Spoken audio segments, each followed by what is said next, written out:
Thank you for joining us for another power-packed message from Dr. Myles Munroe, provided by Munroe Global Incorporated and MunroeGlobal.com. We transform followers into leaders and leaders into agents of change. We hope that this message is a blessing to you as you advance your life and discover your purpose. Now, let's go into the message. I'm calling this a mentoring moment because this is the kind of things that a mentor would share with mentees. But because you all are so special to me, I'm going to share with all of y'all, okay, how to do something like this. I want to, first of all, talk to you a little bit about why you need to write. And how myself, I had to overcome the mentality of an oppressed person. It's very rare for an oppressed person, historically, to feel confident enough to document their ideas. And the reason is because oppression takes away from you your self-worth. So you feel like you're not worth anything. That spills over into your thoughts. If you're not worth anything, then your thoughts are not worth anything. Your ideas are not important. And so your conclusion is, and I'm showing you these pictures because I've written, there's over 67 books that I've written.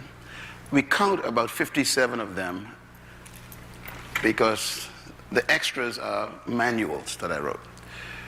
But these are some of the languages we are in. This is in Afrikaans. This is in Italian. We have 62 languages now. And that's important because your books are able to be universally transferred. And I'll talk a little bit about that. This is Spanish. Our largest market right now for books are Spanish-speaking people, which is exciting to me. And we have also here Portuguese. And so we have books in all these different languages.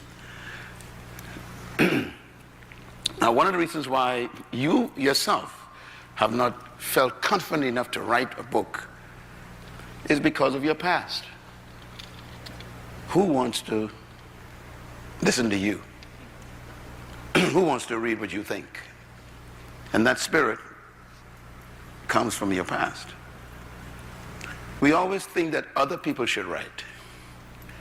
I grew up with an even more difficult mentality, and that is only the oppressor could write a book. All the books that we were given access to growing up as a kid were written by Europeans. All the characters in those books for children had names like Mary and Jane and John. And the names didn't register to us because we didn't have those kind of names. And the stories were, you know, Mary had a little dog, and the dog had a name, and then they would clean the dog and feed the dog. And there's stories about kids, you know, having a puppy that was a good puppy. And we didn't have no poodles to play with. We were poor. So even the stories didn't make sense to us.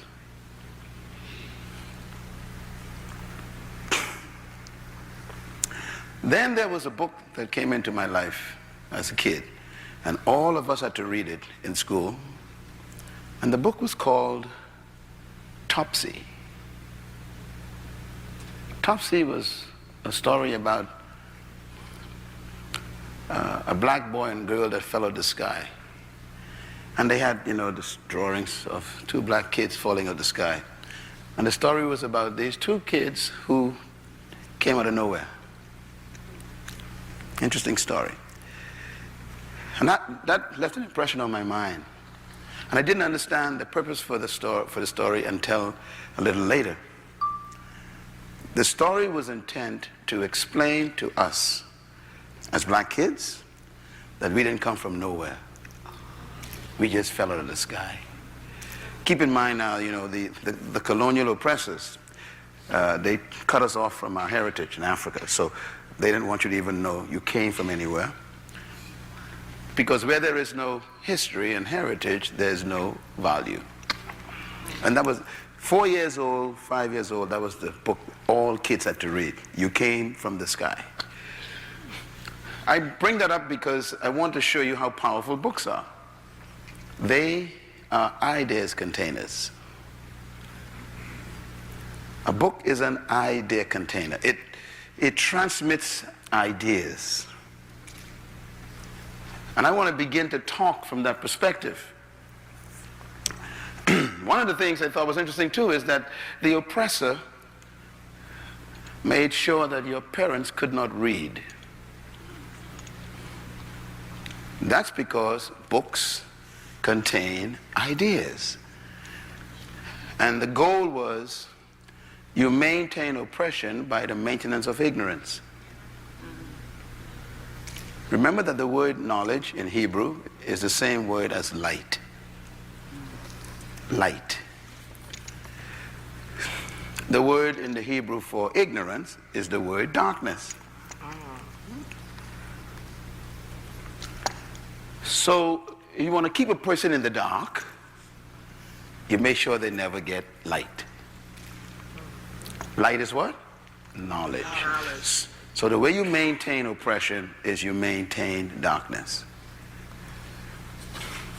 So you've heard this said before, if you want to hide something from someone, you put it in a book. That is true, because if having a book is useless if you cannot read it.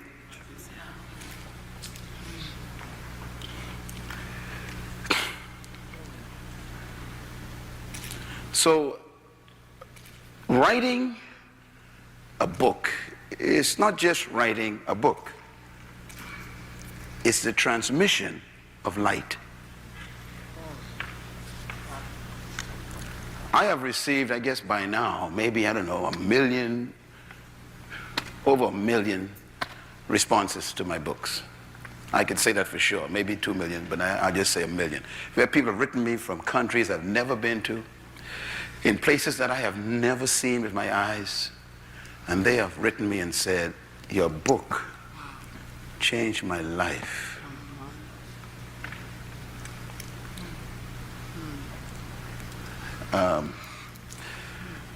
So I'm about to talk to you about one of the most important things in the world, the transmission of light.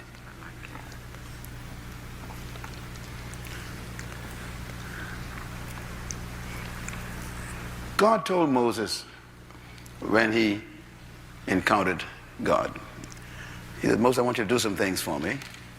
And Moses, he finally agreed. And then God told Moses, when the people came out, he says, write. That's in the Bible. God said, Moses, I want you to write these things down. That's how powerful writing is. So Moses took God's ideas and put them on a parchment. I say parchment because Moses grew up in Egypt. You all remember that. As a young man, he grew up in Egypt. Egypt was the first civilization to create paper. I want to show you how smart God is about writing.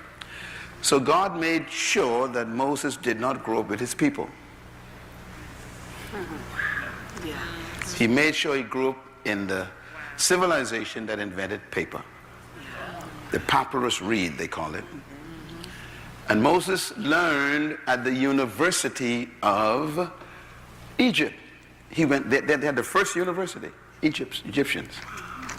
So Moses not only went to the highest civilization of his day, but he grew up in the king's court as a prince, went to the top university, and that was the only civilization that invented paper. God was preparing this man, even as a teenager, to write. The first 5 books of the Bible are the most important books in the Bible, and they were written by Moses. And Moses wrote them on paper. Remember, he came out of Egypt. That's how important writing is. And God gave Moses the most important information to write, the creation narrative. That's how you know where you came from. Moses wrote the ideas.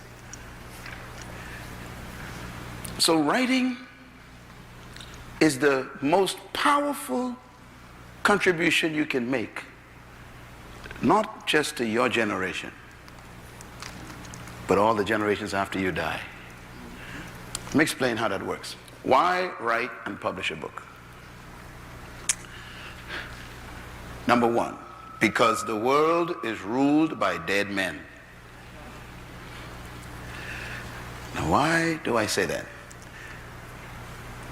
Everything that we believe today, we got it from somebody who's dead. How? They left their ideas on paper. As a matter of fact, America is actually ruled and governed by dead men. Who really rules America? Plato, Socrates, Aristotle. They rule America now. How? They're the ones who wrote the ideas about democracy over 2,500 years ago. And those ideas are ruling your country. The point is, they wrote, they died, and their ideas outlived them. So when you write, you are doing something very dangerous. You are leaving ideas that will outlive you in the cemetery. And they will affect generations after you. In essence, writing makes you live forever on earth.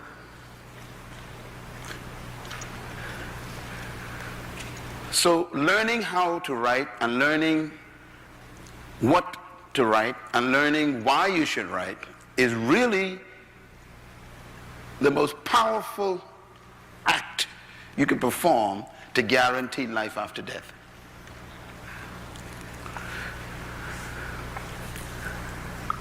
Now let me just say something also, and I'm speaking specifically to some of you who are from a unique background.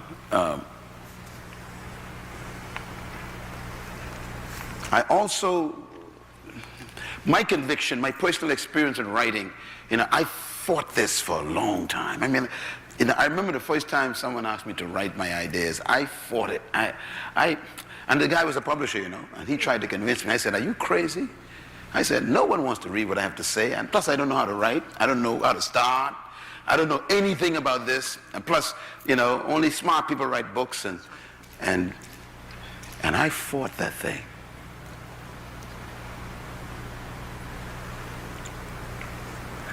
I was speaking at a conference in Tulsa, Oklahoma.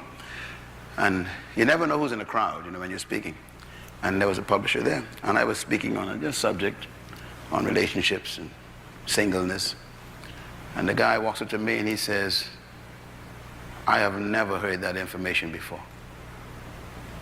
He said, "That's a fresh idea about the subject of singleness and marriage." I said, "Thank you very much." He says, "Have you ever thought of writing that?" I said, "No.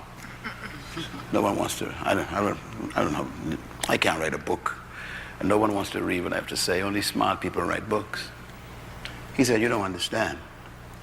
What you said today could change millions of lives." I said, "No. That's just a little teaching I have." And he tried to convince me, and I asked him to leave. I said, "Look, just get away from me, because I can't write. I don't want to write. And, only certain types of people write, and not people like me." And he said, "You don't understand. You are obligated to write these ideas. You got to help people with this." He said, "The audience you had are the only ones who know what you said." I said, "No, that's impossible, man. Me write? Not a writer." I went back to the hotel room. Couldn't sleep that night. I had a restless Holy Ghost night. It's one of them nights when the Lord just says, "I ain't gonna sleep, you ain't gonna sleep." I don't slumber nor sleep this night, you ain't gonna slumber nor sleep. I was harassed by the Holy Spirit. And I can't tell you all that he said, but it was a deep night. And that's when I really was revealed the idea about the cemetery during that night. When the Lord says, if you died today, everything you know would go to the cemetery. He says, you will be a generational thief. Whoa. Wow.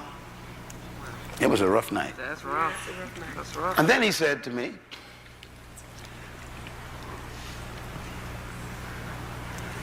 he said, if you don't write and record your history and your experience in life, somebody else will write your history for you.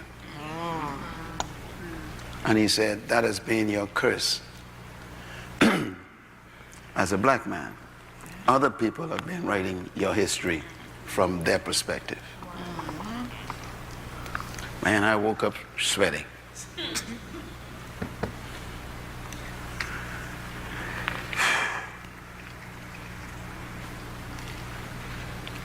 Do you know what's really our problem?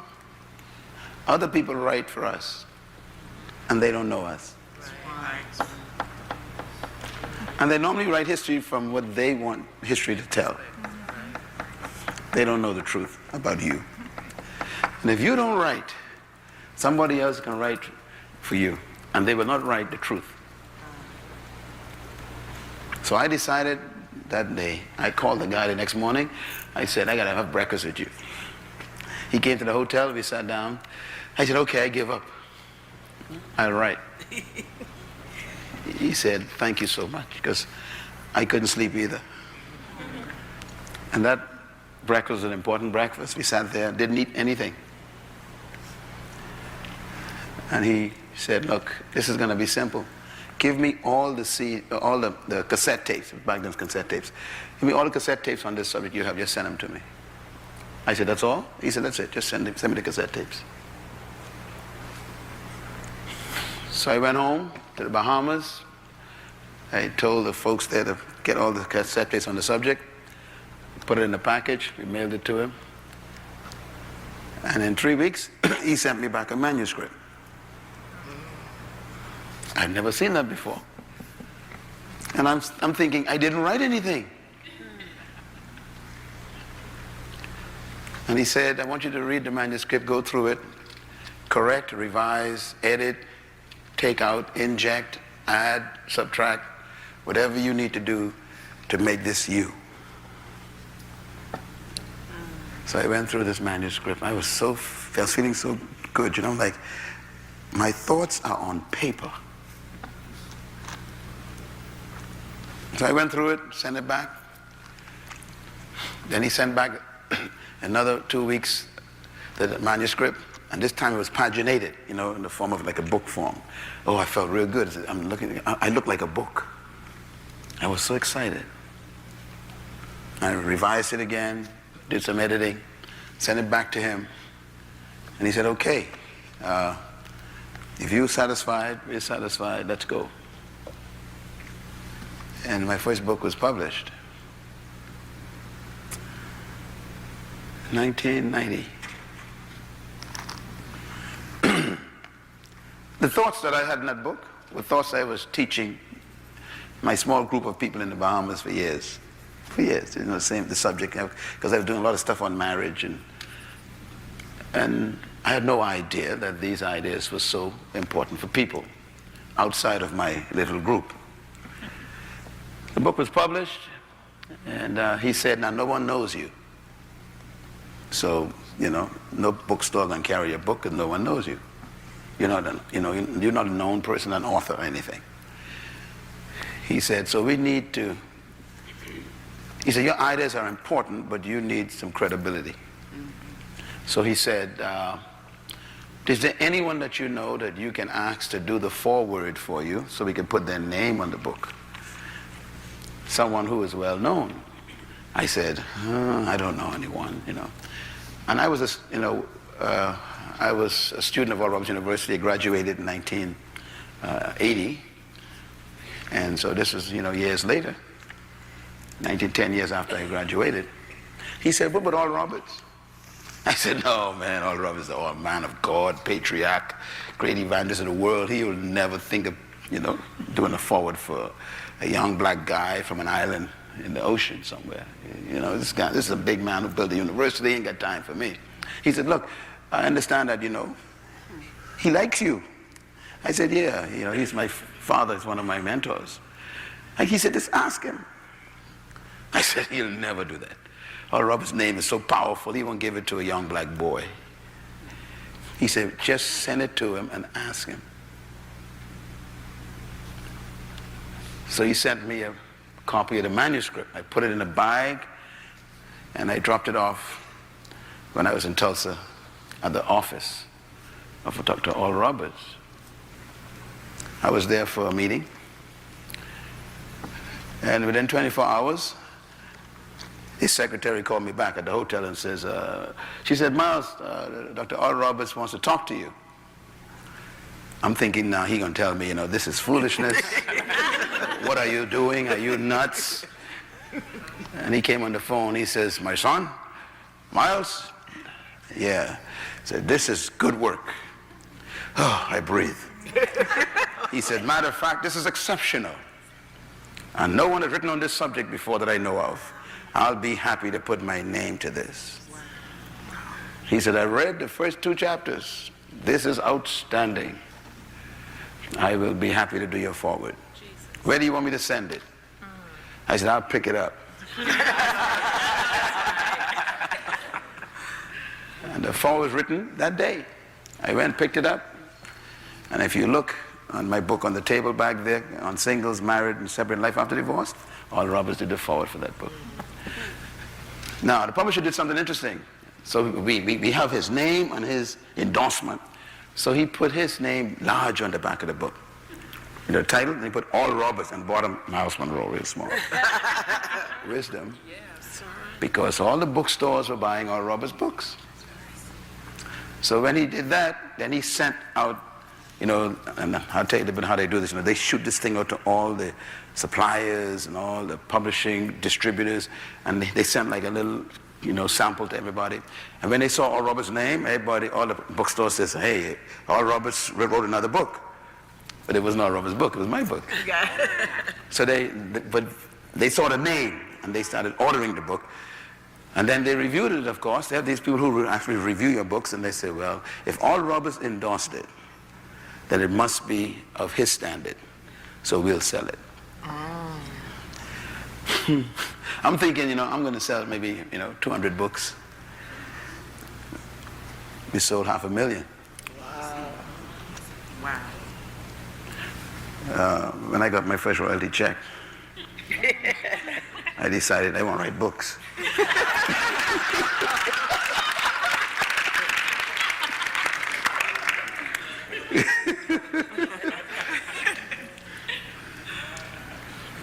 And that's how I began to write. I had to fight it first, and the Lord had to beat me real good. He said, if you do not write all that I have taught you, you are a thief to the next generation. And if you don't write, you will take everything to the cemetery.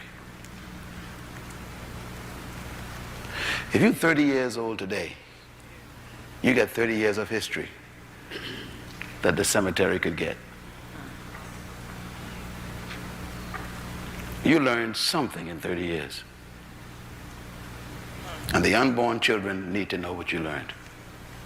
If you're 30. Ideas outlive men. Secondly, printed ideas outlive generations. Printed ideas. Now, the reason why I also refer to books more than electronic recordings is because electronic recordings could actually be burned up. They could be destroyed. It's difficult to destroy a book. Many of you may be looking at companies like Amazon and Apple and these folks are digitizing the books. They will never replace books. That's right. Yeah. There are 7 billion people on earth, and only maybe 800 million have iPads. Wow. So 6 billion people can't get to a Kindle. but they can buy a paperback book. Oh, yes. I have gone into countries where I was thinking, no one knows me here. My wife and I was in a little town in Greece. We went to the Mediterranean, and we were walking in, a little private vacation, and we up in the hills in this beautiful little town called Sontaria, something like that, Sontaria. It's everything painted white up there, And to get up there, you need a cable car to get to this town. I mean, up in the mountains where only goats live. And we up there, we walk into this little town, we shop in the little souvenirs. And this lady shouts out in the store, "Myles Munroe." And I'm like, in the name of Jesus, I rebuke you. Because I'm trying to get away from people, so I can rest. So we figure we're going to go up way in Greece, up in the mountains where no one knows me. And this lady shouted my name, and I turned around, and there's in a little store, they selling little trinkets. And she says, "You Myles Munroe?" I said, "Yes, ma'am. I don't want to be right now, but I am." And she jumped up and grabbed me and hugged me and kissed Ruth. And I'm thinking, now who would know me up here in these mountains? And she says, "I'll be right back." And she ran to the little place, came back with one of my books all marked up. She says, "I got your book." I said, how did my book get up in the mountains? And she had it all marked up. She said, "I'm sitting there right now eating my lunch, reading your book." Wow. And God said, "See? Wow. To the ends of the earth, a book will take your ideas." Wow. And then she said, "I bought this book for my son. And I bought 2 more for my daughter." And I kept thinking, your ideas go to generations, not just for the person who bought it. That's right. That's why you should write. Also, documented ideas gain in credibility. Now, I know this is also negative and positive, okay? It's negative because if the ideas are wrong, they still gain credibility. That's right. When you say something, it has a certain amount of substance, of validity. But when you write something, somehow psychologically people think it's true, even if it's not true. So writing something in a book gives it credibility. Some of the garbage that is in the bookstore I wouldn't even read. But because it's written, people think it's worthy of buying. Even some of the stuff in Christian bookstores I will not read. It ain't got no substance, no content, has no gravity, but because people have printed that thing and, put it in a book, people are buying it. Right. So it gives credibility. Also, writing gives you life beyond your grave. Always remember that no matter how well you did while you were living, if you don't document what you've done, it will die with you. And finally, publishing multiplies the experience of your ideas and the expansion of those ideas and makes them influential. And this is very important. When you write a book, you have put it in a form that can multiply its reach. And again, I'm speaking from experience. I have been to every continent, and my books are there. My books have now been translated into Arabic, Pakistani, Mandarin, and I'm thinking, I still live on an island in the Caribbean, next to the village I was born in, and my books are flooding the Muslim world, the Hindu world, the Buddhist world.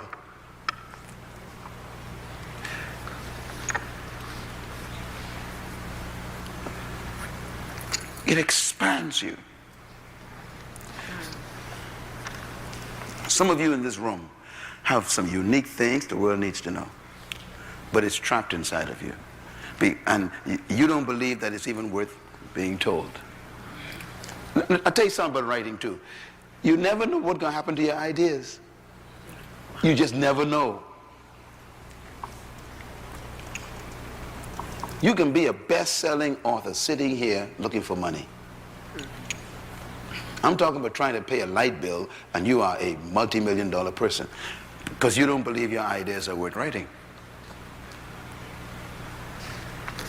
You know that book, The Secret, when it came out, The Secret? That's old ideas. They just repackaged it, said it in a different way, you know, and God, of course, they put some money behind it, you know, to promote it. You can actually promote garbage, and people will buy it. Most good ideas never come to the market because they didn't have the right kind of marketing behind them. I'll talk to you about that in a minute, how I had to learn how to manage that. Let's talk a little bit about what qualifies you for writing. If you're going to write, first you need to have experience. I'm not talking about experience in writing. I'm talking about experience in life. Because if you don't have any experience, you ain't got nothing to say yet. So you got to have some experience before you could document your ideas. Secondly, you must have a clear idea that is worth writing and documenting. This is a very important point. People come to me and say, Pastor Myles, I want to write a book. I say, okay, that's great. What are you going to write about? I don't know. I got this, you know, couple of thoughts right away. I said to them, don't write. Writing is only going to work if you have an idea that has taken over your life. I'm telling you, you know, people who, you know, write books, all the people, they got these books, and they come to me and say, I'd like to give you one of my books. I look at it and I go, ain't nobody going to read this. But, you know, I'm nice and I take it, you know, take it home, you know, and I give it away to someone else, maybe, you know, to the prison or something. Because the book has no clear idea. Let me put it another way. And this is number 3. You must test and prove that idea, which means that the idea is something that you have over and over again proven that it is effective in your environment. It helps people, it works for you, you know it's effective, then you can share it. So your idea must be clear and tested. Again, I'm going to say this with a little caution. Every book should only have one idea in it. Okay, I'm saying with a caution because sometimes, you know, you have 2 or 3 to back it up. But there should be one idea in every book. Always remember that, one idea. In other words, when you pick up one of my books, that book has one idea right through the whole book. You know, 300 pages, but believe me, only one idea is in that book. I say a caution because there may be a sub-idea in the book that supports the main idea. Okay. I've seen people give me books or manuscripts to review for them, and really what the manuscript is a bunch of sermons that they preached on different subjects. And I'm like, this is not a book. It's a collection of sermons. So you call it that. Don't call it a book. Do you understand what I'm saying? Yes. So even pastors come to me, Pastor, I want to write a book. I say, okay. And they send me this manuscript. You know, they have a chapter on, you know, Easter teaching, a chapter on, you know, Christmas teaching, and I'm like, this ain't no book. A book has one idea.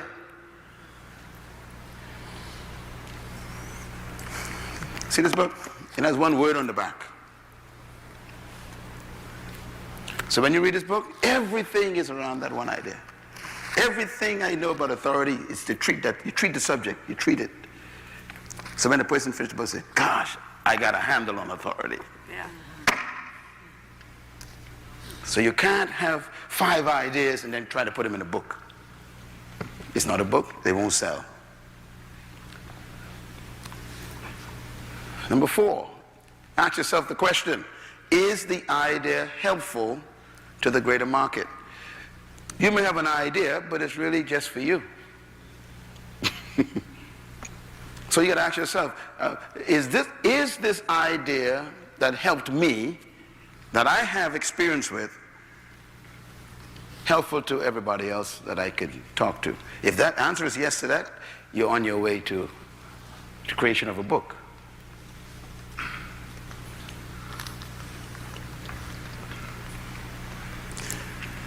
You know how to fry a certain type of dish very well. You know, you invented this kind of, unique way to fry chicken or whatever.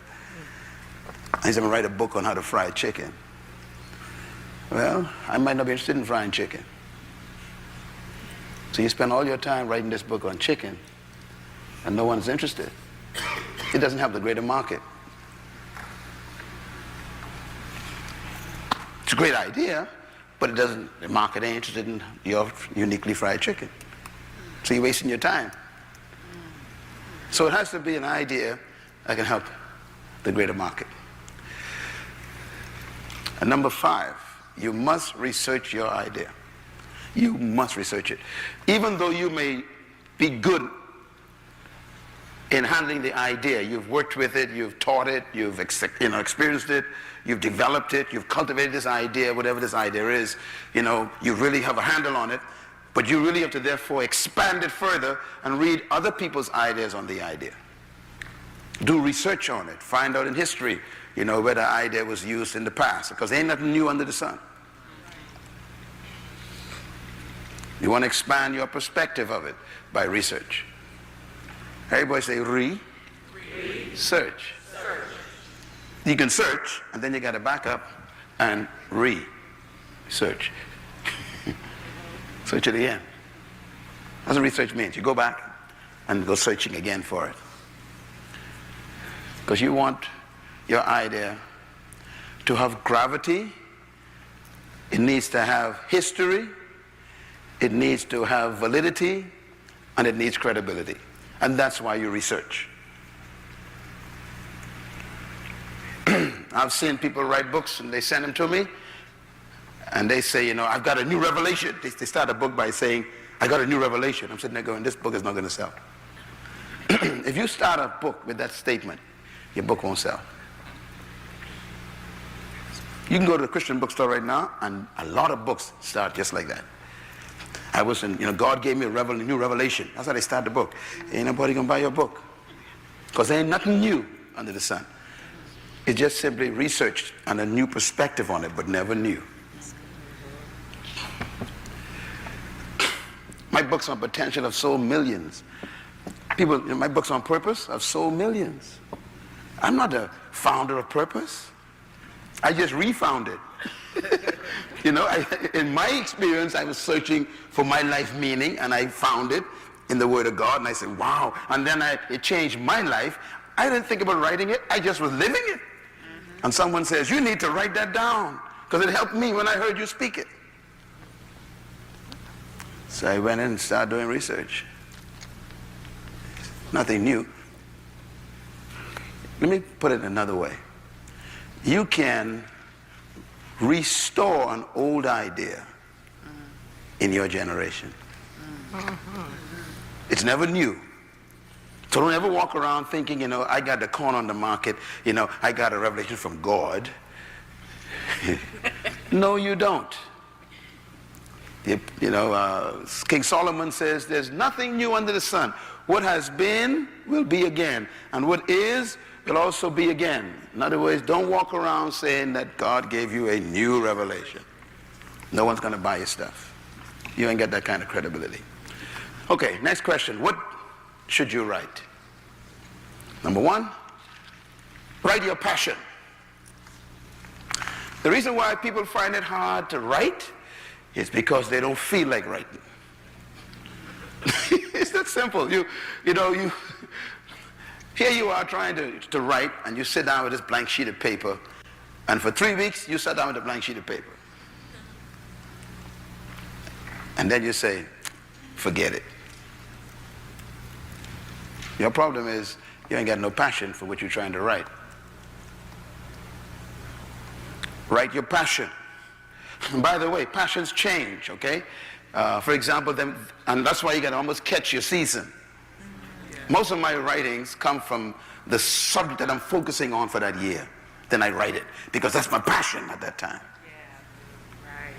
Your passion gives you energy to keep writing. It's the juice that makes you wake up and just suck up that stuff. You just want to produce it. You want to get it out. You love this idea. That's the juice of writing. If you ain't interested in writing the idea, why should I be interested in reading it? If you're not passionate about it, why should I buy it? Write your passion.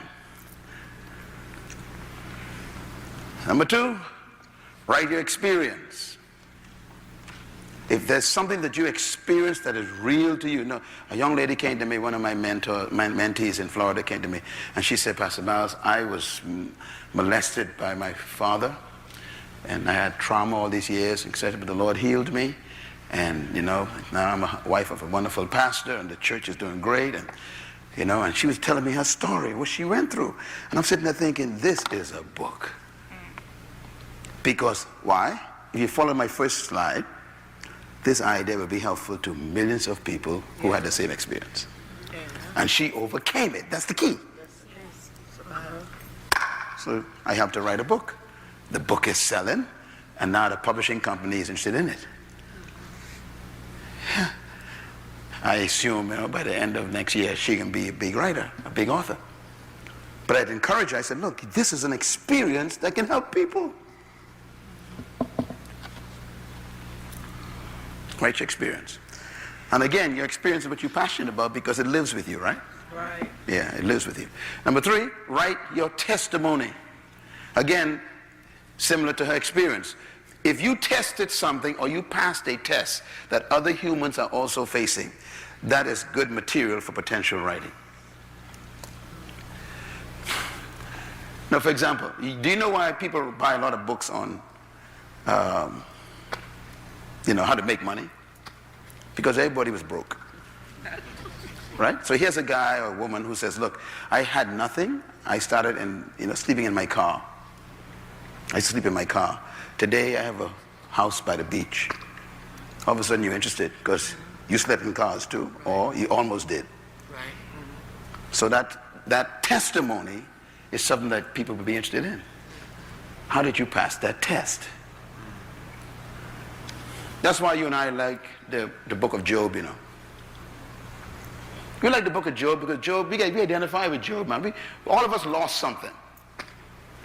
And Job got it back. We want to know, how do you get it back? So we like Job's book. His is a testimony. Fourthly, write your revelation. Now I want to be cautious with this again because remember I told you, ain't nothing new under the sun. Revelation to me is God renewing an old idea in your mind. That's all it is. It ain't nothing new. It's a renewal of an old idea. Write your revelation. Not everybody will have this perspective. Sometimes it isn't revelation, it's an experience you have, or maybe it's a testimony, or it's just a passion. Or for you, it might be a revelation. But, the different things you can write. That's why I give you this topic, what do you write? The different things you can write. Here's another one. Write your obligation. Now, obligation is a deep one. There are some times in life when a person experiences or discovers something that they must leave to the next generation. That's an obligation you should write. For example, Mr. Andrew Young was here with us last night. He has an obligation to write his experience with the civil rights movement. That's not an option for him. He's obligated. Because these guys are dying. And they're taking history to the cemetery. So people who are like Mr. Nelson Mandela, the long road, he was obligated to write that. So obligation has to do with, if you have experienced something in life that you owe the next generation, you are obligated to write. And these are normally people who are historical figures who impacted the direction of the world in some way. Like Bill Gates is probably obligated to write. He's obligated to write his experience in introducing software. He must do it. Someone like Brother Ripley, is obligated to write. I mean, who have built a place like this, established, a place like this, give life to this community? This is a lot of work. He should tell this story. He may not think this story is important. But there's a little young guy or a little girl or there's someone in the neighborhood who walks around, looks at this place and goes, I wonder how he did that. He's obligated to tell them.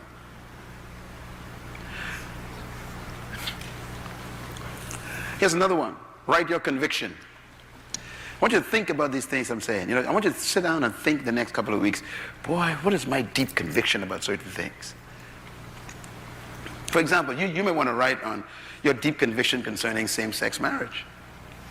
It might be an issue for you that's very deep, and you got some deep thoughts about it and some deep perspectives, and don't be afraid to write it. You have no idea where that book would go. It might change the course of things. Only if you're convicted about it, though. You just can't say, I can write on it and then go try to find information. There has to be a deep conviction. Because the conviction, it will make you stay true to the project. Because you might get people attacking you while you're writing it. Right. But if you have deep conviction, you're going to still write it. All right? So that's what you write. Another question, when should you write? Number one, write when there's a demand for your idea. I remember when the publishing company called me when the crisis hit the world, the economic crisis hit the world. And I was their #1 author at that time, and I still am. And they called me. They said, Dr. Munroe, do you have anything on crisis? I said, yes, I've been speaking on that this year. Because I saw the crisis coming. And they were so excited. They said, oh my God. They said, look, we will pay you. How much do you want?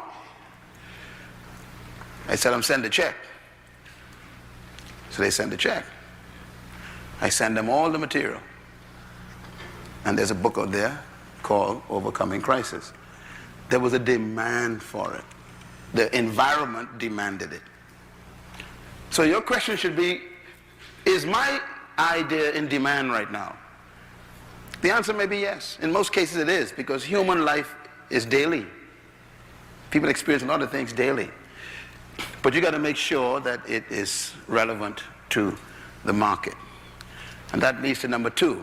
When you are competent in your idea is when you should write. Competence, again, has to do with knowing your subject matter. Don't try to write something you don't know about. Don't try to put on paper which you steal from other people. You need to have an idea that even though you borrowed it, it becomes yours.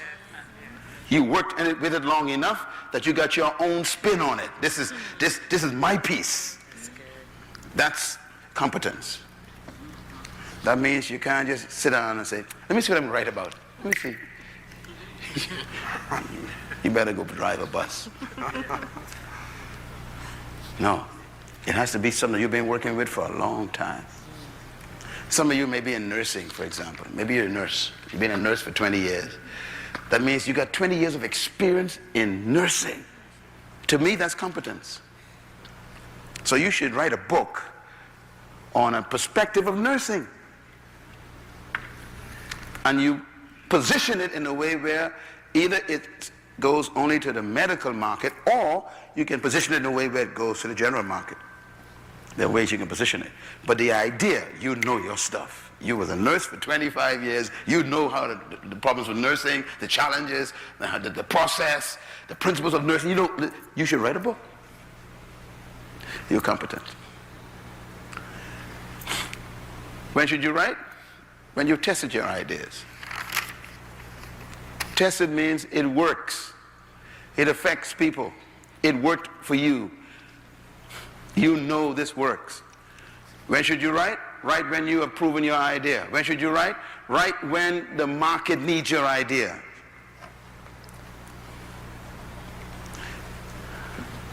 If you have been working with children for a long time, You know, you really love children, and this is an area you've been working with for a long time. And let's say unique things, like you've been working with children with disabilities or something. Well, you know, there comes a time when everyone starts talking about that subject. You know, you hear it in the air, you know, people start talking about this stuff. And you go, boy, I'm gonna put my thoughts on paper about this, because the timing is right. People want to know more about this. So the market needs your idea. You can shop that around to a publisher, because the publisher already knows what's in the market too. You know, he's looking for ideas. So you got to study, keep your eyes on the market.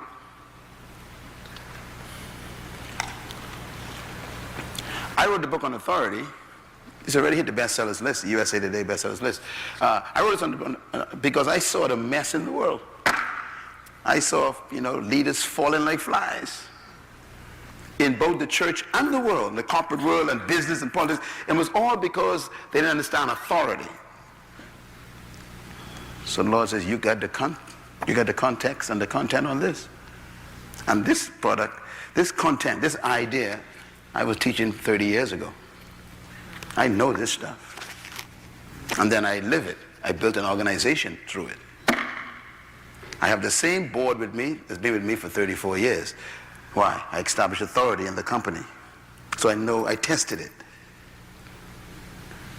And I say, okay, the market needs it now. The publisher says, praise the Lord. They sell 1 million copies. They get 6 million, I get 4. So, does the market need your idea? If it doesn't need it, it may fall flat. It may be a great idea, but the market says, we're not interested in that right now. Okay. When should you write? You should write when the market is demanding your idea. Right now, people are worrying about what? Employment, right?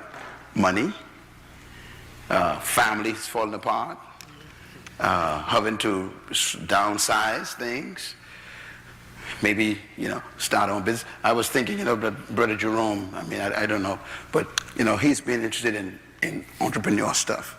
To me, that's the biggest thing right now. If he was smart, he would write a book on, you know, how to develop your own destiny or something like that. How to develop your own financial destiny, how to be free from the system, something like that. You know, and those kind of topics people want to know right now. Oh yes, please, show me how to get free. And it's not new ideas, just packaging it in a way where the people can say, look, there's a book I read, and I started my business, and I lost my job, but look what I did.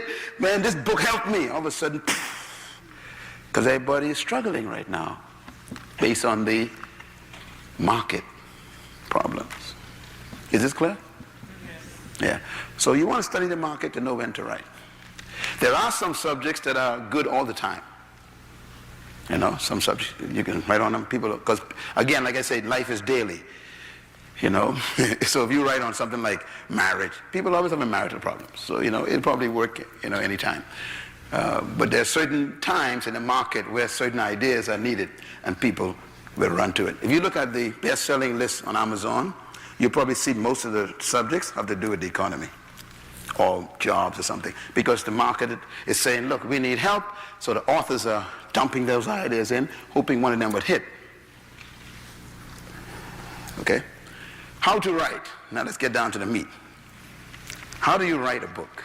Number one, you must conceive the idea. Now this may sound simple, but you know, when a woman gets pregnant, she's pregnant. You can't be halfway pregnant, almost pregnant.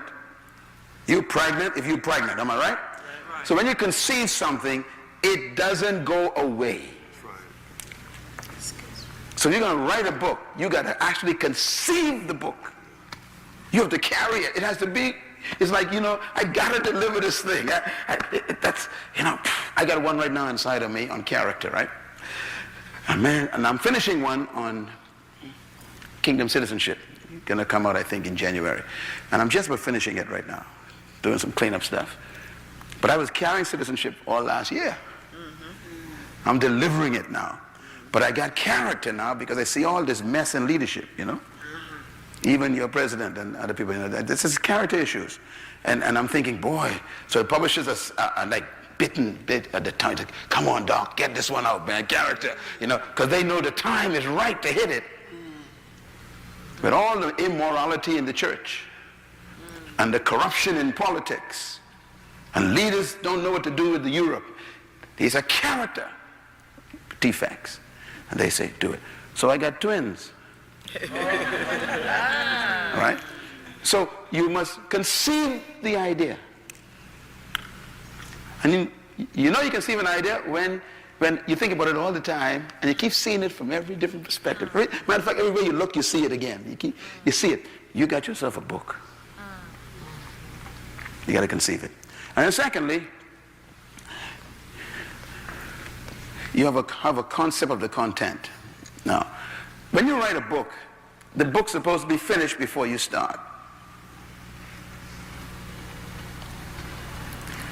What do I mean by that? When you have a book that's ready to be delivered, you actually see the entire book. You ever been, I can't ask one if you ever been pregnant, but when you're pregnant, you ain't carrying half a baby. You carry the whole baby, right? There's a whole human in there. Whole human. That's what a book is like. You have the whole thing. It's like the idea is complete before you even start to write it. So the concept of the content. Concept means picture. You see the picture of the whole book. You already know how this book is supposed to end. What's the culminating idea? Thirdly, when you have conceived it and you have a picture of the complete book, then you do the big thing that people are afraid of. You write an outline. Now those of you who went to school, high school at least, and you wrote an essay, I think they might have taught you how to write an outline. Okay, your outline is your introduction, right? Your basic idea, content, your conclusion. That's what you want to do with a book. The only way to do that is if number 2 is finished. You have a complete concept, so you can write the whole book. Never begin at the beginning of a book. You begin at the end. At the end, that's what God does. God finishes first, then he starts. So you have to make sure you can see the whole idea finished before you start. That's why you can write the outline. Outline has more to do with like progressive thinking, progression of your idea, developing of the idea. These words are important in outline. What are you going to say first? How are you going to support it? What are some of the examples you're going to use, or prototypes, or stories, or, kind of lay this thing out. And number 4, you complete the research. Again, once you have the outline, then you know what to go look for. It may be your own notes you start with first, things that you've collected over the years. And by the way, let me just say this too. If you're going to be a writer, you got to be a reader. Some of you bought my books. That's wonderful. Read them. And do you know what will happen? Some of my ideas will become yours. And you will end up writing on 1 or 2 ideas from my book and do it better than I have done it. Because like all authors don't ever finish their ideas. When I say that, I mean, they got so many things going on that almost every chapter is a book. So you may take a chapter and really grab it, and it connects to something that you've been doing, and you say, man, this helps to crystallize my ideas. I'm going to write my book on this. And so one of my mentees wrote a book. It came out. This is a beautiful book. One of my young guys, I don't know, he's not from here. Mm-hmm. And he sent me the manuscript to do the forward for it. Mm-hmm. And it is called Purposology. Mm-hmm. Oh. You ever seen that book in the bookstore? It's one of my mentees, Purposologies. He read my book on purpose, changed his life. I mean, and he is a psychologist or something? Some sophisticated guy. And a smart black guy, I mean, just sharp guy. And he got a degree in doctorate and something, but he read the Purpose book and it changed his life. And now he took it to another, he took it to, like, he dealt with the science of purpose. I ended up reading the book, and I got to buy this book myself. He took my ideas and doubled it 20 times better. So the market has his book.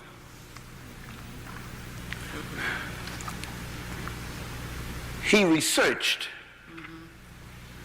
an idea that he conceived by looking at other ideas that relate to it. So you do research. And then you move to the big one. You compose antidotes and examples. Now let me tell you something about writing. People love stories. Say it. People love stories. Some of the most boring books I have ever read are Christian books, so I don't read them anymore. I don't read Christian books. These are boring. My books are not Christian books. These are universal books. They are sold in corporate companies, businesses, politics. They are all over the world. I do not write Christian books.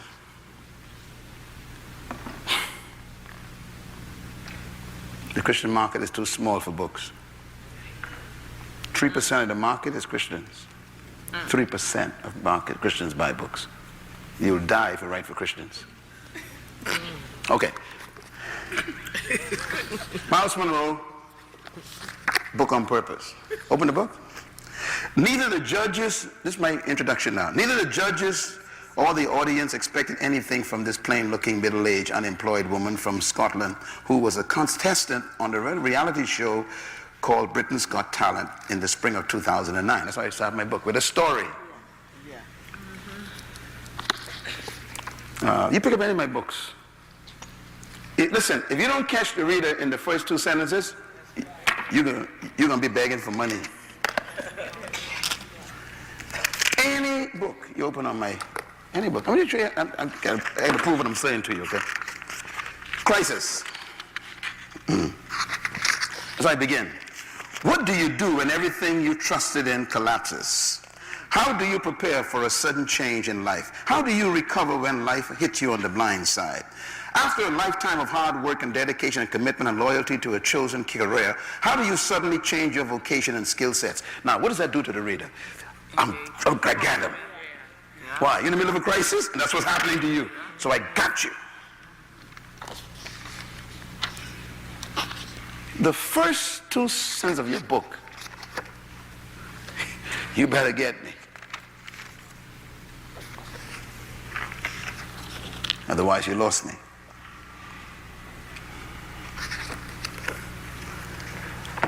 Another example. Benefits of change. I forgot what I did in this. I'll just read it. The book is on change. First sentence, and my sentences are very short at the beginning. Nothing is as permanent as change, period. That's the first statement of the book. Now, first of all, the sentence is a paradox, right? Listen to the words. Nothing is as permanent as change. It took me days to invent that one statement. I had to capsulize. That one statement is the whole book. So I began the book with one statement and finish it with one statement, if that's what the book is about.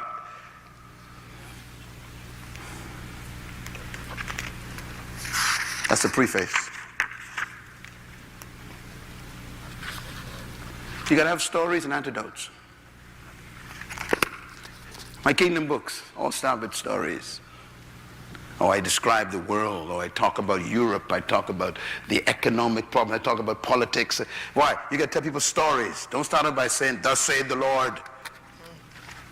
They ain't gonna buy your book. Don't start a book with no scripture. Are you with me?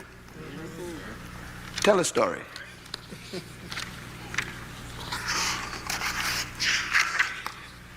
When I wrote my book on In Charge, which was really written for the business market, I started that book with a beautiful story. And people actually write me letters about the story. My book on leadership, the spirit of leadership, I get hundreds of letters on the book on the lion. In the story on the lion I told, oh man. And now people are using the story all over the world, using my story. That's how you get a book to be attractive. Now let me just caution you too. I don't know if I cover this in the next session, the next segment. But by the way, this is important, if you want to have a successful writing career, make your book universal. What I mean by that is, you cannot contextualize your stories and your antidotes to your culture. Otherwise, your book will fall flat right in your own house. The only person to read your book will be your mama and your cousin. In other words, if you're going to write a book that you want the market to read, you can't use stories or examples that are locked into your culture. When you tell your story, you have to tweak it that it can happen anywhere in the world. Comprende? Yeah. So you can write a book and say, well, whatever. I was in the ghetto, buying chicken from Mr. Jones' Chicken Shack. Listen, ain't nobody know what you're talking about. They don't know Mr. Jones, and they don't know what the shack is. So if you read all my books, they are really written in a way that they can land in any country, any context, any language, and the stories I tell are relevant to those people. So when you translate my book into Chinese, Mandarin, Chinese know but lions. Yeah, humans know but lions, and how, so I tell the story about a lion. If you put it in Japanese, you put it in French, everybody knows but lions. I can't tell a story about what happened to me in one town somewhere in the Bahamas, that tell my story, and then start calling names, and they don't know what you're talking about. Are you with me? And there are books in the bookstore with that garbage in it. And they wonder why their books ain't selling to no one else except their family. Because I can't relate to your story. I relate to your story. The last one is record content. If you are a public speaker, you are probably better positioned to write a book than people who don't speak regularly. A person who publicly speaks and records their ideas, they really have it easy to write a book. Especially also if you teach in a pattern of what I call series. Like if you teach a series. By the way, what I do now, since I have been in this business for a while, is I teach a series also with the book in mind. That's right. In other words, this will become a book when I'm finished. So I lay the whole series out, and I actually lay the outline of the book as the series I'm going to teach. So that every time I finish the session, I know that those items, the research is finished and everything else, to prepare the speaker's research. So when I'm finished the series, I got a book. I send it to the publisher. They take what I recorded, they transcribe it, they organize it, they tweak it, we discuss it, we deal with that, book finish. If you don't speak regularly, or if you're not a public speaker, you probably have to end up recording your ideas on a dictaphone or whatever you use, or you may do more of your own handwriting. Another way you can do it is to have someone ask you questions. For example, if you want to write a book, I don't know, what kind of subject you like? I'm a mother of a disabled child. Okay, so mother of a disabled child. Great. Mother of a disabled child is good content. All right. So what I would do is I would write 100 questions that I want to know about this situation. I would write 100 questions. And then I would meet with her, and we have a recorder, and I would just ask her the questions. And I'd write the questions in an order form that a person who don't know anything about that environment or that situation wants to know. What does the market wants to know about a mother who has a disabled child from birth? If the child is, let's say the child is 20 years or whatever. Boy, that's a story. Okay, so I sit down, I say, all these other things. I list this whole list of questions, and I sit with her. I put a recorder on. She ain't got it right physically. I ask her questions, she answers every question, and every question is in sequence. She answers me, I record the answers. I'm getting a whole book. Sometimes you would see a book in the market that says, this book is written by Hillary Clinton with John Jones. It means John Jones sat with her. So his name goes on it as the one who kind of got the book out of her. Is that clear? So I can actually get a book out of you without you writing. I can make you talk. And sometimes that book is even more exciting than that way, because I'm getting the real life response, right? And guess what? It's your book, it ain't mine. It's your content, right? And I would take what you recorded, and then I would transcribe it, every word, transcribe it. Then I would organize, and get an editor to edit it, to turn it into, a proper manuscript, and then send it back to you and say, read that. Is that what you told me? That's how you get a book out. Record it. Is this good? All right. Let's take a look at how we bring this to the end. Then this is number 7 actually, write the content. Now this is tough for some of you who don't speak well. You got to start writing. Now what's good about writing is once you get the outline already down, you start writing under each section what you want in that section. I'll show you that in a minute physically in one of my books. And then you create the manuscript. The manuscript is where you begin to complete everything, finish it as best you can. And then you have to review it for content and grammar and style and emotion and feeling, and is it you?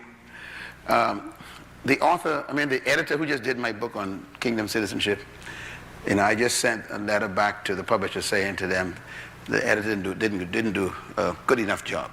So I got to write most of the book myself. So I've been working on the book myself. The editor didn't capture my Myles Munroe style. My style is very simple when you read my books, eh? And also it feels like I'm having a conversation with you when you read my books, right? The editor didn't capture that. This is a new editor that they gave me. So I had to do most of the work myself. So you want to keep your style and your content. Then seek endorsement and forwards when you finish your manuscript. And by the way, you want to do this while your book is in that stage. Because by the time you're ready to publish it, you need to have your endorsements in hand, you need to have your forwards at least agreed on. And you got to send the manuscript to the person who you want to do an endorsement. An endorsement and a forward is different. A forward is someone who's going to give you an official validation on the work.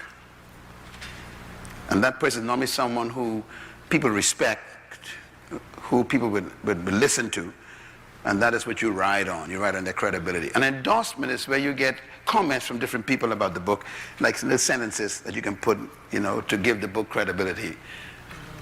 But a foreword is different. A foreword can be, 3 or 4 paragraphs that the person writes on the book and tell you what they think about it and why people should read it. That's a foreword. All right. And then number 5, that's really number 10, submit your manuscript. Now this is interesting. Submit it to who is the question. If you have a manuscript and you're really new to the market, you don't know nobody, shop it around. In other words, publishers receive manuscripts all the time. So sometimes they get sick of them. Because people send manuscripts, and sometimes you have 3,000 manuscripts show up in a publisher's house in a month. How do you make a publisher take yours out of a pile of 200 or 300? That's the question. Well, a couple of ways. One, you got to know somebody like Myles Munroe. You got to know someone who know the publishers, who the publishers respect, someone who the publishers know have done well.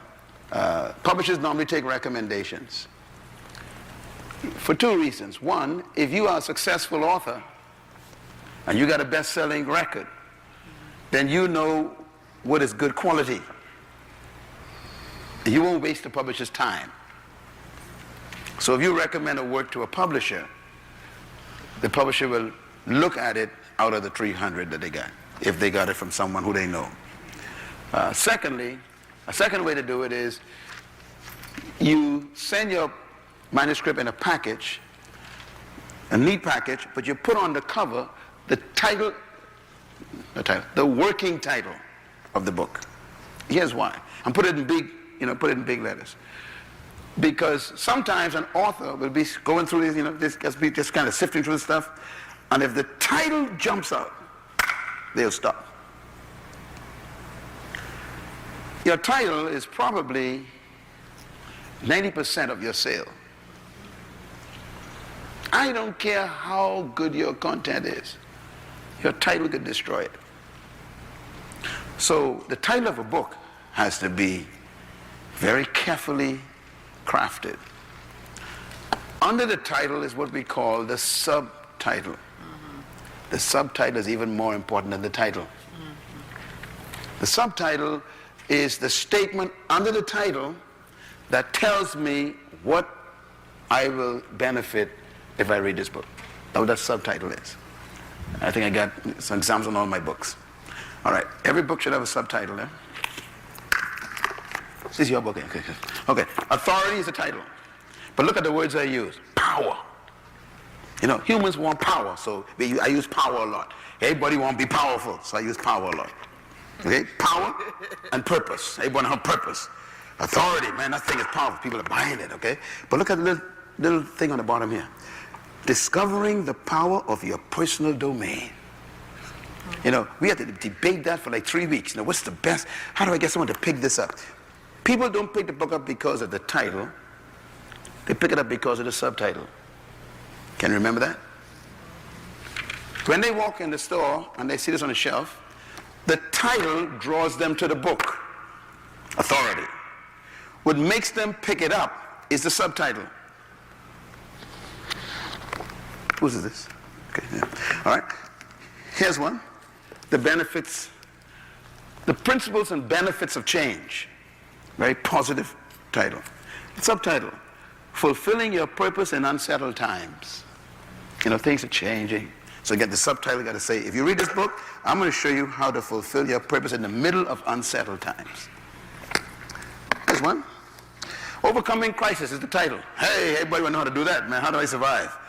Subtitles. Secrets to thriving in challenging times. That's why they pick up the book. Are we good? Yep. So the title and the subtitle will either kill you or give you life. And that's what made the publisher pick up your book. Most of the time, they're looking for the title. Because they're looking for the market. You know, they've been going through all these manuscripts. They don't want to sit down and read 40 pages. You ain't gonna never get them to do that. You send them the title and the subtitle. Boom! They hit them. Boom! They say, oh, this looks like something we can take a look at. Then they give it to the editor, say, review that for us. The editor might say, the title is good, but the content is junk. Okay, throw it off. Or they might say, this content is good. So they give you a call back, send you a contract.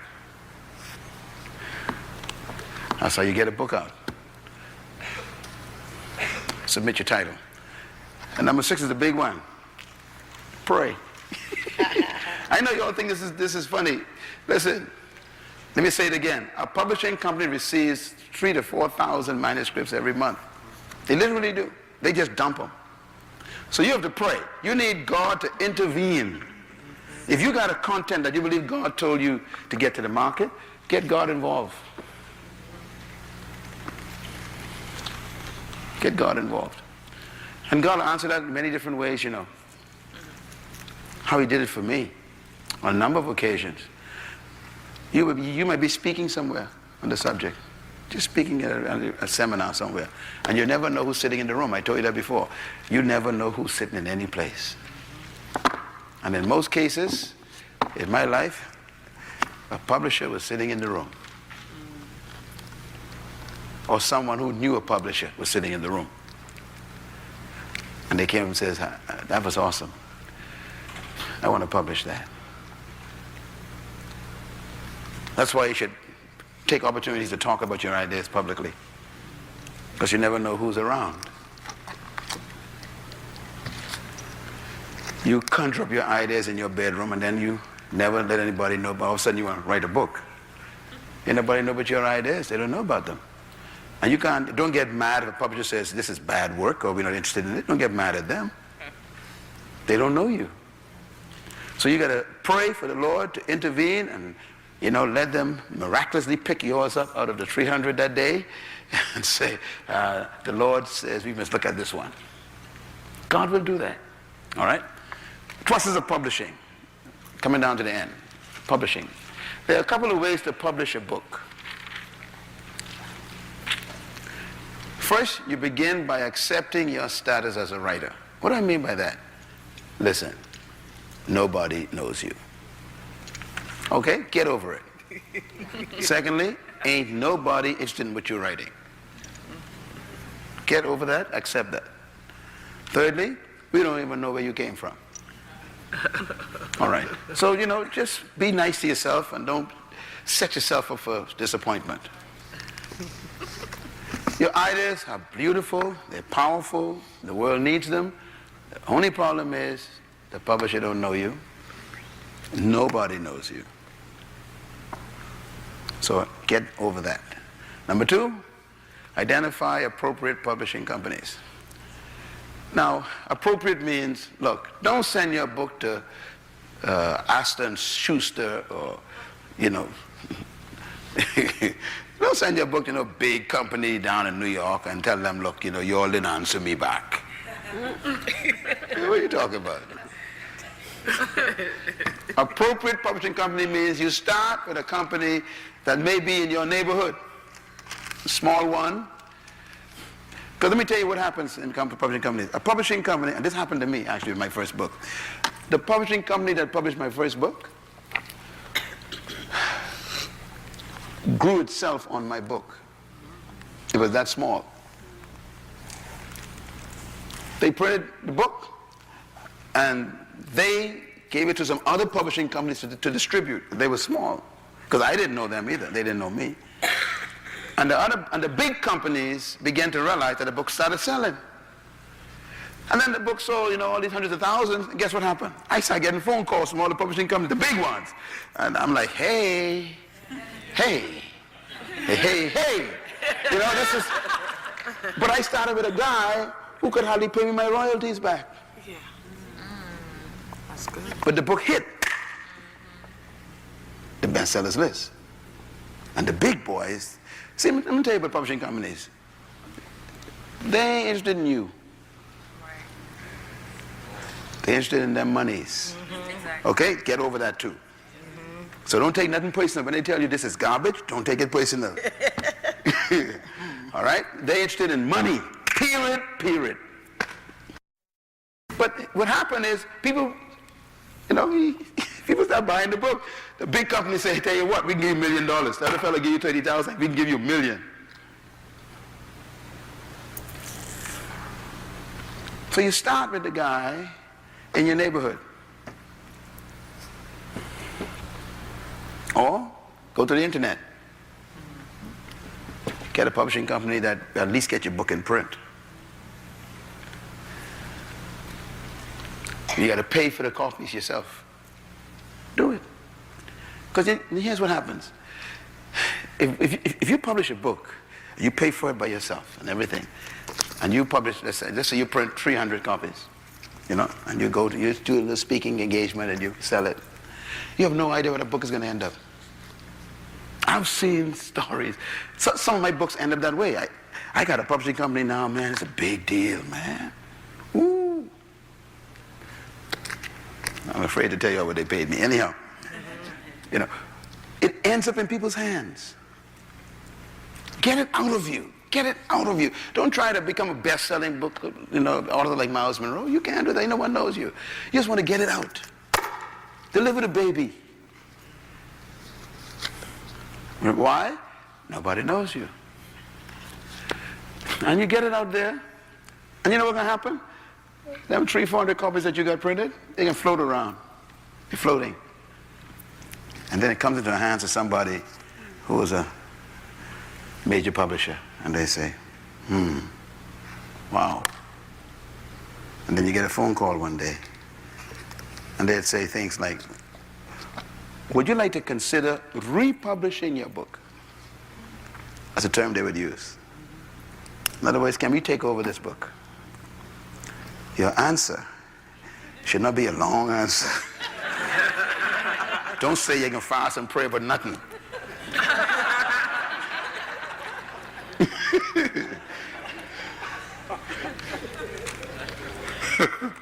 Tell them yes first and then wonder, what did I say? Okay, yeah, but identify appropriate publishing companies. Sometimes people say to me, say, Pastor Myles, can you send my book to your publisher? And I'm like, I can't do that. I can't just do that. Okay, I would say to you, check out some other publishing companies first, or self-publish, which I'll talk about right now. Yeah, submit manuscript to many publishers. Ship it out. Get their addresses, send it to them. You can go on the internet, actually. One of my publishing companies, Whitaker House, you can go on there, and they have actually a place called New Authors. Click on that, they tell you what to do. You go to Destiny Image, click on, they say new publishers, new authors, click on it, tell you what to do. Okay? You go to Harper, you go to, one of my big problems coming now is Word Notes, they call it. Just click on, just go to publishing company, click on, they tell you what to do with new manuscripts. Just send it to them. And most of them are now electronic, so you don't have to ship nothing physical. You can actually just shoot stuff out to 20 different publishers for review.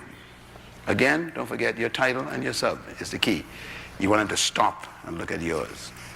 Okay. Accept and expect rejection. Say it.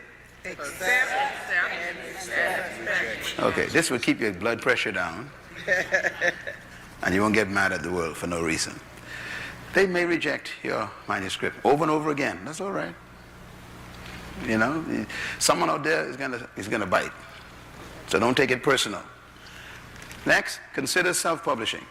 If while you are fishing out there, you might want to self-publish.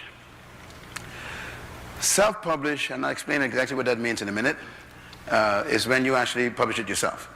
Then be willing to pay the price for self-publishing. And then you must consider yourself as a distributor. Self-distribution is where you distribute your book yourself as best you can, which means that if you have engagements of speaking in different places, you bring your books, you kind of distribute that way, or you can send your books, free copies to certain people, well-known people, so they can see your content. For example, a lot of my speaking engagement comes from my books. People will read a book and say, I want this guy to come in and speak on this. So you get a mailing list of people, all the pastors in the city, maybe all the youth groups or whatever, and you send your books out there, whatever your subject is, you send it out there. And people are going to start calling you and say, look, I like this. Can you come and speak on this? What you're doing is you're creating distribution systems. Because now you go to speak, there are 40 people in the room, you take 40 books and you say, look, I got a special on books today. I'm going to speak on this. People buy the books. And every book, write this down, every book passes through 7 hands. That's the average they have discovered. Every book passes through how many hands?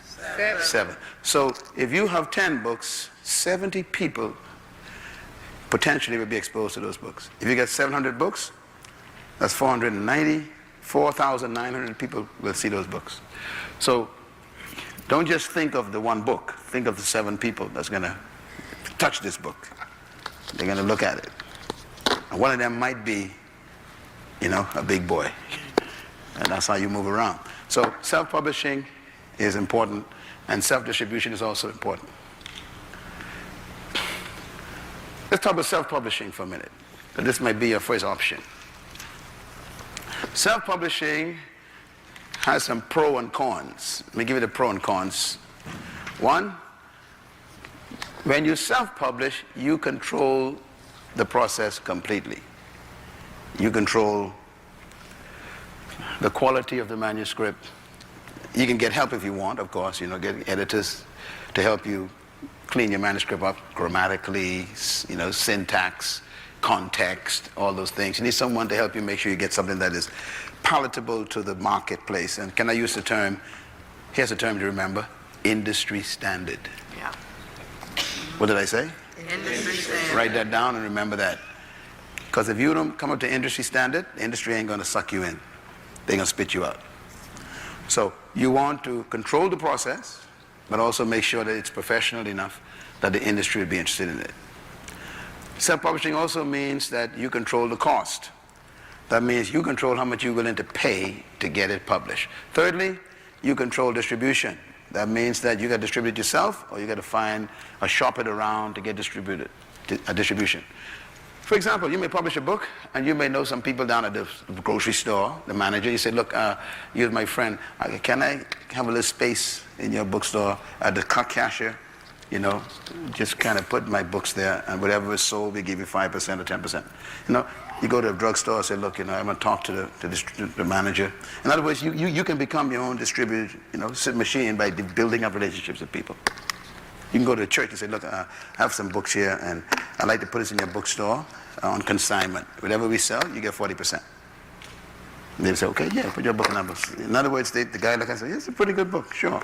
So what you're doing is you're distributing relationships yourself. You clear? Okay. That can work, believe me. A lot of people distribute books that way through relationships. Control distribution. When you self-publish, you also control sales. You control how much books are sold. Because you control how many books are printed. You also control the price. If you self-publish, you know how much you paid for it. So you can create your own price points. Self-publishing, you know, a book may cost $4 to get it published. You can sell it for $10, or you can sell it for $8. But you control what you sell it for.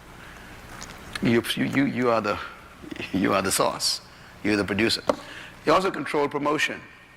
You can decide, and by the way, with the internet today, boy, I tell you what, you can really do good on this. You can develop your own website for your book. Just one website for your book. And you can develop a whole series of books on that one website. And then you can actually e-blast that. And then you can promote your books on some of the e-blast companies that you see on their website. You know, this, Gospel Today, all this stuff. You look, I have a book, you pay a couple of dollars, they shoot it to 100,000 people, books available. So you can actually market your own product today with the website, makes it unlimited. All right? It's really better too now, because years gone by, you had to depend on the publishing companies and distributors to market your books. But with the website, you become your own marketing genius. And you can actually tag on different people. For example, you say, Pastor Myles, I'm one of your mentees. Hey, smile. Okay, so you say, Pastor Myles, I'd like to, ask you to put my book on your website. Well, I think it's a good book. I say, sure. And my name, if I do endorsement on it, that's even better. I put it on my website. People go looking for me and they see you. You get 5 million hits. They go, wow. And they may not want me. They may want the subject you wrote on. You understand? They see my name. They say, but they say, Pastor Myles have a book. He endorsed a book on, how to deal with a child with handicap or something. And they say, wow, I got a handicapped kid. So they click on that book and they buy your book.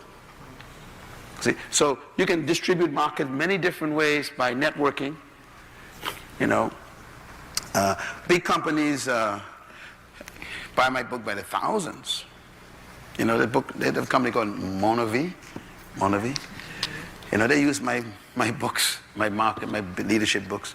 They buy 10,000, give to all the distributors. And they put it in their magazines. I don't know about that. They're marketing my stuff for me. So, you network to get your book out. All right? And then when you self-publish, you also control advertising. You can actually go to the local newspaper and advertise your book in the papers. It's a brand new release. This will do this and do this for you. This will help you this way. And put the picture of the book in the newspaper. Or you can use an electronic distribution to advertise. All right? What's the pro and con for publishing at a publishing company? This is a tough one. What's good about a publishing company publishing your book is that they bring into play professional writers. So, now this is when the company chooses you. Self-publishing is you actually do it yourself. Publishing companies will provide professional writers. Secondly, they provide and produce professional manuscripts. That's what they want. It's industry standard. Thirdly, they will control the design of the book. That means the cover. Most of my covers, I collaborate with them because I'm an artist myself. I have a degree in art, so I know what I want. But they would always, work with me on that because they have their own artists as well, their own graphics people. And they normally would design a book based on what the market is after at the moment. Like this book, they would call this a bar design book with bars. And that's what the market likes right now. So, people pick those books. It's more what they call a corporate look. Okay, corporate look. So they would design your covers and everything else, your back text. They also provide professional distribution systems. The way the companies work is the publishing company is normally connected to a distribution company. They're two different activities. Publishing is not automatically distribution. So if a publisher takes your book, it doesn't mean he's going to distribute it. Distribution is the key to a successful author. Because if you can't get your books to the market, no one will buy them. So what's the pro of a publishing company is that they already have the distribution process. Number 5, professional promotion and advertising. They provide their own magazines, their electronic magazines, they have their catalogs, they have what they call their advertising agencies. They also have links to all the bookstores. For example, this is a good time to tell you about this. The book I'm writing on right now, Kingdom Citizenship, the book is not completed yet, but they already started preparing for promotional advertising. And what they're doing is behind the scenes work. They are sending personal information to the buyers right now saying, Dr. Myles Munroe is about to release a new book. They're telling them that right now. The book ain't finished yet, but they're already telling them. The book is about this and this and this and this. We're going to position it this way in the market. Prepare for this book. So they already started promoting. When the book is just about finished, they go to another level and they say to the bookstores, they press a button and 30,000 bookstores right away get this announcement. Munroe book to be released in 30 days. 30,000 bookstores. So the bookstores already know my name. They say, okay, yeah, this guy, we sell a lot of his stuff. We even ain't going to wonder about this book. We want 1,000 copies. So 30,000 books by 30,000 bookstores buy 1,000 copies. How much that is? 3 million? Yeah. So that's how the system works. They got it already worked out. You press a button. That's the advantage of a publishing company. You're not there yet. You want to get there. The way you get into a big publishing company is that you got to hit one good one first. Publishing companies don't experiment with authors. They just want money. Now, they will take a chance once in a while. For example, let's say you are an athlete and everybody knows you. And you're retired, you write your story. They can take a chance with you because you already promoted. It's called pre-promotion, pre-exposure. Let's say if you are a woman who has a woman's network. You got 300,000 women in your network on your, and you do women speaking. They say, you know something, no one knows you, but you got 3,000 people, 300,000 people, man, you're good for us. Mm-hmm. If you sell 10%, you're okay with us. So they'll pay you to write. Or they'll let you pay 50%, they pay 50%. In other words, they already know that you got promotional advertising power. If you're a pastor, your church is, 3,000 members, they'll say, yeah, let's talk, because we got a market that's controlled by you already. You see what I'm saying? But here you go, you ain't got nothing. You got a pot, a pan, a TV. And you say, this is a good book. Take a chance on me. They're like, really? Okay? So that's what they are. They're interested in getting their money back. They're going to invest money. They want it back. They want more than they invested too, believe me. They want more. All right. Next, companies have preset credibility. What does that mean? A publishing company has a name. It's Whitaker House. Whitaker House is well known all over the world. Whitaker House is the largest distributor. They have a company called Anchor Distributors. And Whitaker House has been known for many years to being one of the top companies. So when they put their logo on my book, immediately the bookstores respect it. So they have what I call preset credibility. Okay? If you go to the internet and you get a publishing company from the internet, right? It's not a well-known publishing company in the market. So they put their logo on your book, logo. The companies don't know that company too well. Publishing, the distributors don't know that company well. They say, so you might not hit the major distributors yet. Okay? So it's not preset credibility. Now some internet bookstores, publishing companies are becoming very, very impressive. And so now the big companies are also looking at them and picking up some of their books. Be willing to pay the cost. You can take your book to a publishing company. The publishing company will say, okay, I will publish your book. But they'll say to you, you got to pay for it. Now, publishing companies may have more than one, what they call brand name, brands, labels. And they do that for certain reasons. For example, you can go to a publishing company, they have like 4 different brands. And there's one brand that is for professional best-selling authors. They ain't gonna put you on that label. They may give you the first or second or third one. So we can put you here, all right? And they say, but now you gotta pay. So let's say for 3,000 books, you gotta pay $10,000. That's for the whole process. You give me $10,000, I can give you 3,000 books. Printed, bound, finished, in a box. $10,000.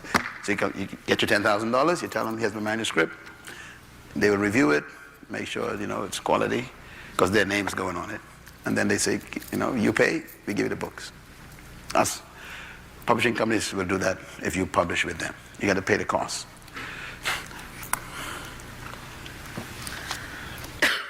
This is the biggest one. Be willing to submit to their royalty standards.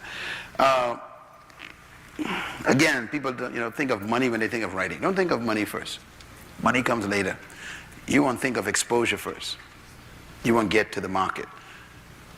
So a publishing company may say to you, okay, we're going to publish your book for you, right? You give me $10,000, we can publish your books, we can give you 3,000 books. You got to sell them yourself. But they might say, but we like your book, so we can put it in our catalog. Okay? And that's part of the $10,000. Yeah? We put it in our catalog, we expose it through our system. We may even offer it to the bookstores, see what they say. But that's part of it. You can negotiate that with them with that $10,000. Then they may say to you, whatever we sell, we can give you 5% royalty. Now, you are unknown. It's the first time you wrote, and they really putting their label on your name. So you might say to them, okay, 5%. Sometimes people get excited and they go, I want 10%, and I work hard. No. They taking a chance on you too. They putting their name with your name. 5%. See, if you know you're good, and you know you got more books inside, let them take the first 5%. That's my secret. My secret is I got them. I got 40 books in my storehouse in the Bahamas still that I even ain't write. I got 40 books. So, I tell them, all right, when we first started, the brothers say 12%. I say, okay, 12%, brother. I'm not an author. I don't know anything but this, 12%. I didn't know he was robbing me at the time, but I just... But when that book hit, bam, $500,000, I said, they start calling me. I said, now we can talk. Oh yeah, I'm from the Bahamas. I'm a crazy man. You don't want me because it's talk business, boy. And they say, 15? Brother. How about 18? 18? Call me tomorrow. Yeah. Now I'm at the point where I tell them what I want. So if you're just entering the market, don't fuss about royalties at this point. You're just happy that they got you out there now.